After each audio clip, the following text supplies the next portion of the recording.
થઈ ગયું. નમસ્કાર મિત્રો, હું અશોકભાઈ રાઠોડ, પ્રમુખ શ્રી રાપર શહેર કોંગ્રેસ સમિતિ. આજે ફરી પાછા આ ઢુવાડા તળાવ જે રત્નેશ્વર દાદાની જગ્યાનું જે તળાવ છે એ તળાવની મુલાકાતે આવ્યા છીએ.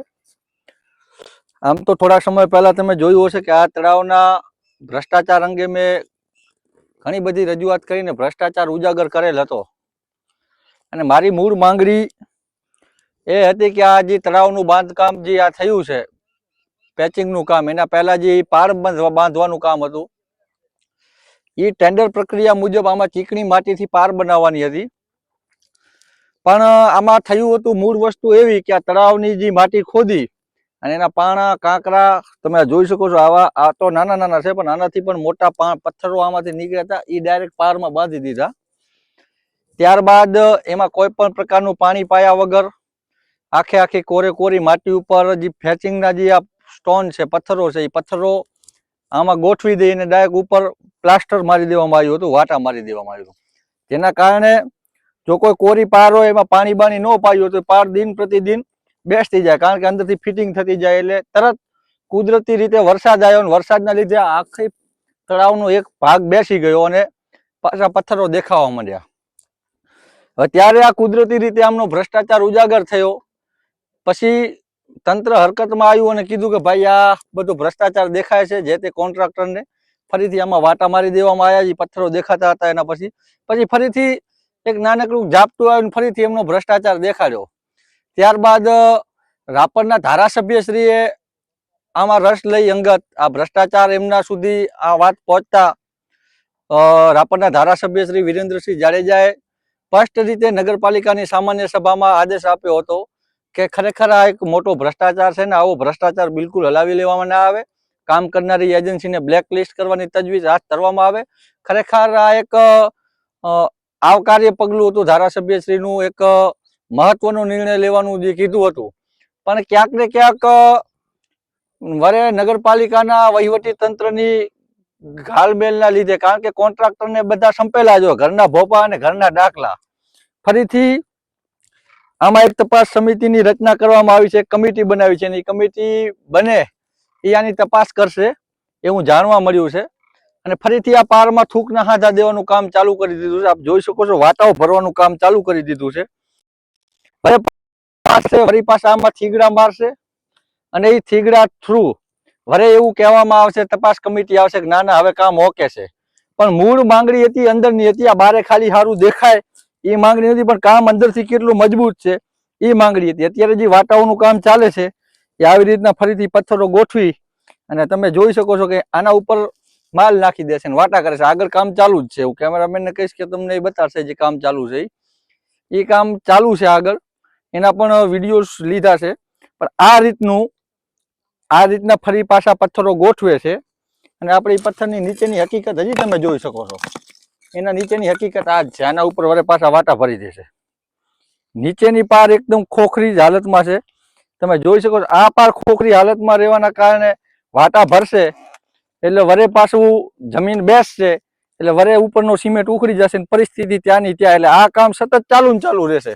નગરપાલિકા ખરેખર આ રાપરમાંથી બેરોજગારી હટાડવાનું આ મોટું કામ કરી રહી છે કે મજદૂરોને મજદૂરી મળતી રહે, એમનું કામ બંધ જ ના થાય. એટલે આ કામ સતત ચાલુ જ રહેવાનું છે.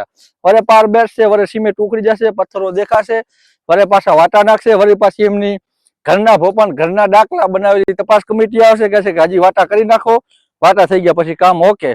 આમ કરી બિલ પકાવતા રહેશે.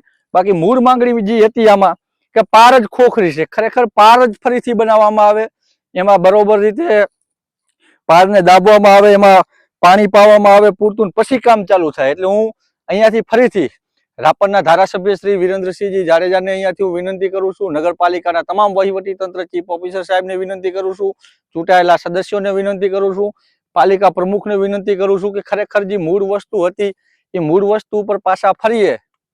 તો આ મુદ્દો એ હતો કે આની પાળનું કામ જ નબળું થયું છે. માત્ર આ ફેન્સિંગના વાટાનો મુદ્દો હતો જ નહીં કે ઉપરથી તમે થીગડા મારી દો ને વ્યવસ્થિત દેખાય, આ મુદ્દો નહોતો. એટલે હું ખાસ તો ધારાસભ્યશ્રીને અહીંયાથી વિનંતી કરું છું કે આમાં આપ સાહેબ દ્વારા આ કામની જાતે અહીંયા કને તપાસ કરવા આવો અને એનું નિરીક્ષણ કરો અને ખરેખર તમને પણ એવું લાગશે કે પબ્લિકના પૈસાનું મોટો કચરઘાણ નગરપાલિકા કરી રહી છે, સરકારી તિજોરીમાં મોટું ગાબડું નગરપાલિકા પાડી રહી છે.